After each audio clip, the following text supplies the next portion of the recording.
Hello, entrepreneurs. Welcome to another edition of The Business Doctor with myself, Gidumezile Ligaba. Today, managing overheads and cash flows. Where do we even start? I think for me, entrepreneurs really need to know the different types of overheads and the different types of expenses in a business for you to be able to manage it. Once we've gone through this, I will then give you 4 tips on how to manage your overheads. Let's look at the different expenses that you have in the business. We classify them in 3 categories. You have your cost of sales, which are expenses or overheads directly related to the product or service that you are selling. So you really cannot avoid these types of overheads. Let's go back to my catering example from the last time. In that example, your cost of sales would be made up of the raw material of food that you get, because that's directly related to the product that you sell. The gas that you use to cook, the oils, and all the other things that go into serving and selling the plate of food that you are selling.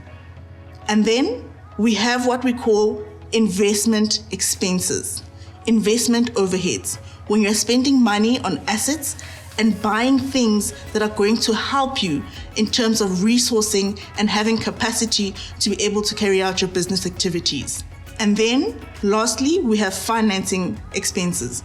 These expenses are directly linked to how you invest or use money. Like if you have a loan in your business, that's a financing activity. So your overhead that's related to that would be interest that you pay. So very, very important to understand what type of overhead you have in your business so that you can properly manage the overhead that you have. So here's my 4 tips in managing your overheads.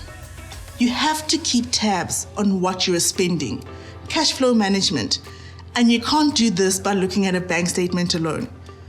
Budget, budget, budget. You cannot manage an overhead without a budget that you're going to put in your business. Without the budget, you're unable to track your expenditure of your overheads, and without a budget, you're unable to see where unnecessary expenses or unnecessary spend is coming from. So budget. Number 2, technology and resources. There are so many tools out in the market to help entrepreneurs in terms of budgeting and keeping track of the expenses that you have in your company.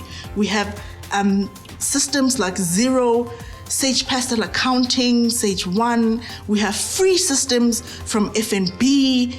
So please use technology to help you effectively manage your overheads in your business. Number 3, you have to get good at negotiating. Overheads are a spend, right? Every time you go to a supplier, if you cannot negotiate a little bit of a discount, if you cannot negotiate favorable payment terms, if you cannot negotiate the pricing that is linked to whatever you are buying or the expenses that you have in your business, you are not going to win at managing your overheads. And number 4 and last, get help. If you initially don't know how to do it, get a third party and get a resource to help you set up the budget, to help you track your expenses and your overheads in your business. And if you don't know the types of expenses and the type of overheads that are required in your business and how to effectively manage it, ask someone to help you understand overhead management and cash flow management in your business. We all need that little bit of help, right? So research, and get some help. So good luck with managing your overheads, and I hope those tips will really help you going forward.